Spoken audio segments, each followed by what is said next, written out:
यहां मौजूद मेरे सभी सम्मानित बहनों भाइयों, सबसे पहले अंतर्राष्ट्रीय जगत में भारत का मस्तक ऊंचा करने वाले भारत के यशस्वी प्रधानमंत्री का मैं अपनी तरफ से और आप सभी बहनों भाइयों की तरफ से हार्दिक अभिनंदन करता हूं, उनका मैं स्वागत करता हूं। बहनों भाइयों, आपको यह जानकर अत्यंत प्रसन्नता होगी कि हमारे प्रधानमंत्री जी, जिनको कि अंतर्राष्ट्रीय जगत में भारत को जहां ख्याति दिलाई है, भारत का मस्तक ऊंचा किया है, वहीं पर हमारे प्रधानमंत्री एक ऐसे राजनेता हैं जिन्हें दुनिया के 29 देशों का जो सर्वोच्च सम्मान होता है वह सर्वोच्च सम्मान प्राप्त हुआ है। अकेले यह ऐसे नेता हैं। ऐसे प्रधानमंत्री जी का मैं पुनः एक बार अपनी तरफ से हार्दिक अभिनंदन करता हूं, स्वागत करता हूं। आज इस पावन अवसर पर श्री श्यामा प्रसाद जी मुखर्जी, पंडित दीनदयाल जी उपाध्याय और श्रद्धेय अटल जी की मूर्तियों का अनावरण आदरणीय प्रधानमंत्री जी के कर कमलों से हो रहा है। मैं मानता हूं कि आज का यह अवसर निश्चित रूप से देश के लिए बेहद महत्वपूर्ण है। मेरे बहनों भाइयों, आज परम श्रद्धेय पंडित मदन मोहन मालवीय की भी जयंती है। इस मंच से उन्हें स्मरण करते हुए उनकी स्मृति को मैं नमन करता हूं।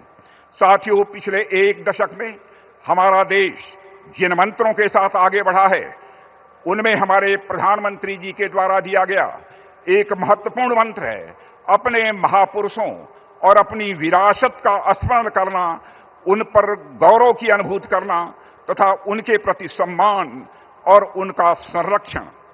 इसी सोच से प्रभावित होकर इस प्रेरणा स्थल में भारत के 3 ऐसे महापुरुषों की भव्य प्रतिमाएं स्थापित की गई हैं जो प्रेरणा के मूर्त स्वरूप हैं और जिन्होंने आजाद भारत को सम्मान, स्वाभिमान और एक नई पहचान दिलाने का काम किया है। मैं उत्तर प्रदेश के मुख्यमंत्री श्री योगी आदित्यनाथ जी को हार्दिक बधाई देता हूं कि जिन्होंने इस प्रकार का एक शानदार राष्ट्र प्रेरणा स्थल उत्तर प्रदेश की राजधानी लखनऊ में स्थापित करने का काम किया है। इनमें से पहला नाम है डॉक्टर श्यामा प्रसाद जी मुखर्जी, जिन्होंने कि भारत की एकता और अखंडता को सुनिश्चित करने के लिए लंबा संघर्ष किया था और साथ ही एकता और अखंडता को सुनिश्चित करने के लिए जम्मू कश्मीर, जिसको धारा 370 के तहत एक विशेष अधिकार प्राप्त था, विशेष दर्जा प्राप्त किया था, उस धारा 370 को समाप्त करने के लिए अपना प्राणों का बलिदान देने का काम किया था। उनके उस संकल्प को भी आजाद भारत में पूरा करने का काम यदि किसी ने किया है तो हमारे प्रधानमंत्री आदरणीय नरेंद्र मोदी जी ने किया है। मेरे बहनों भाइयों, आजाद भारत में यदि हमारे सामने सबसे बड़ी दार्शनिक अवधारणा एकात्म मानववाद और अंत्योदय, इसका विचार प्रस्तुत करने का काम किसी ने किया है तो पंडित दीनदयाल जी उपाध्याय ने किया है। जानते हैं, पंडित दीनदयाल उपाध्याय ने जो दर्शन दिया, जो विचारधारा दी, उसी दर्शन और विचारधारा के आधार पर हमारे प्रधानमंत्री जी भारत को एक सशक्त भारत, स्वाभिमानी भारत और स्वावलंबी भारत बनाने के लिए वह सतत प्रयत्नशील हैं। पंडित दीनदयाल जी उपाध्याय का मानना था, व्यक्ति केवल धन प्राप्त करने से सुखी नहीं हो सकता है। व्यक्ति को धन के साथ उसके मन के अंदर की सबसे प्रखर भावना होती है मान, सम्मान, स्वाभिमान, उसकी भी चिंता की जानी चाहिए।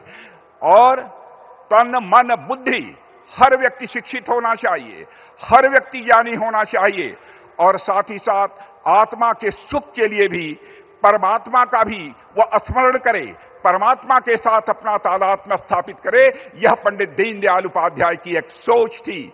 यानी हर तन के सुख के लिए धन धान चाहिए, मन के सुख के लिए मान, सम्मान, स्वाभिमान चाहिए, बुद्धि के सुख के लिए ज्ञान चाहिए और आत्मा के सुख के लिए भगवान चाहिए। यह पंडित दीनदयाल जी उपाध्याय के दर्शन का यह सार है। मेरे बहनों भाइयों, आज हमारे प्रधानमंत्री मोदी जी के नेतृत्व में जब एनडीए सरकार गरीब कल्याण के प्रति अपनी प्रतिबद्धता को पूरे देश के समक्ष अभिव्यक्त कर रही है तो उसके पीछे जो व्यक्ति हमारी प्रेरणा हैं वह हैं पंडित दीनदयाल जी उपाध्याय।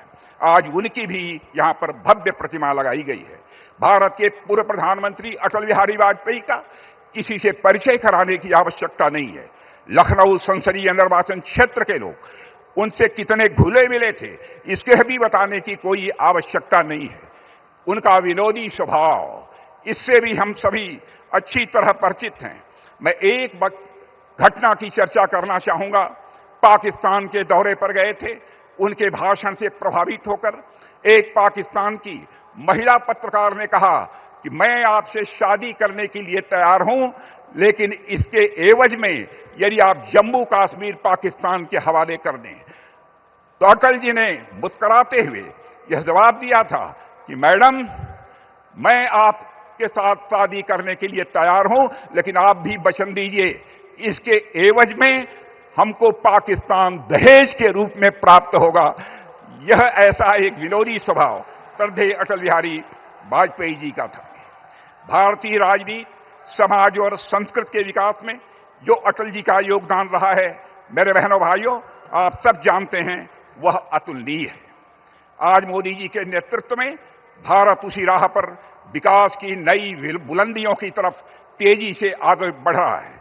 आज आपको जानकर यह खुशी होगी, भारत में महंगाई की दर आजाद भारत के इतिहास में पहली बार 1% से नीचे गई है। मेरे बहनों भाइयों, इसके लिए प्रधानमंत्री जी का तालियां बजाकर अभिनंदन किया जाना चाहिए, स्वागत किया जाना चाहिए। 8% से अधिक की विकास दर भारतवासियों को देखने को मिल रही है, तो प्रधानमंत्री नरेंद्र मोदी जी के शासनकाल में देखने को मिल रही है। अंतर्राष्ट्रीय जगत में हमारे प्रधानमंत्री ने भारत की प्रतिष्ठा को बढ़ाया है, भारत के मस्तक को उन्होंने ऊंचा किया है।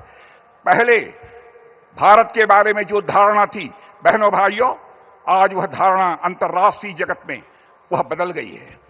अंतर्राष्ट्रीय मंचों पर भारत पहले कुछ बोलता था तो भारत की बातों को जिस गंभीरता पूर्वक लिया जाना चाहिए नहीं लिया जाता था, लेकिन आज हमारे प्रधानमंत्री के नेतृत्व में जब भारत अंतर्राष्ट्रीय मंचों पर बोलता है, सारी दुनिया कान खोलकर सुनती है कि भारत बोल क्या रहा है।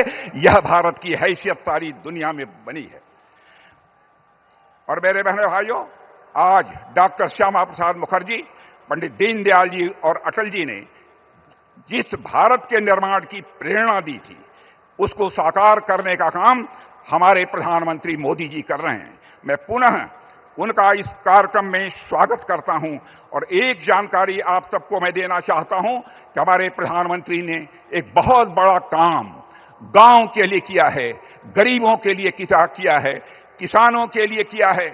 पहले जो मनरेगा था उसमें तरह तरह की धांधली होती थी, उसके स्थान पर उन्होंने विकसित भारत जी राम जी का एक नया विधेयक संसद में पारित किया है। मेरे बहनों भाइयों, जहां हमारे श्रमिकों को पहले 100 दिन का काम मिलता था, अब 125 दिनों का काम हमारे श्रमिक भाइयों को मिलेगा। मेरे बहनों भाइयों, और साथ ही साथ अस्थायी बुनियादी ढांचों का विकास भी गांव में होगा।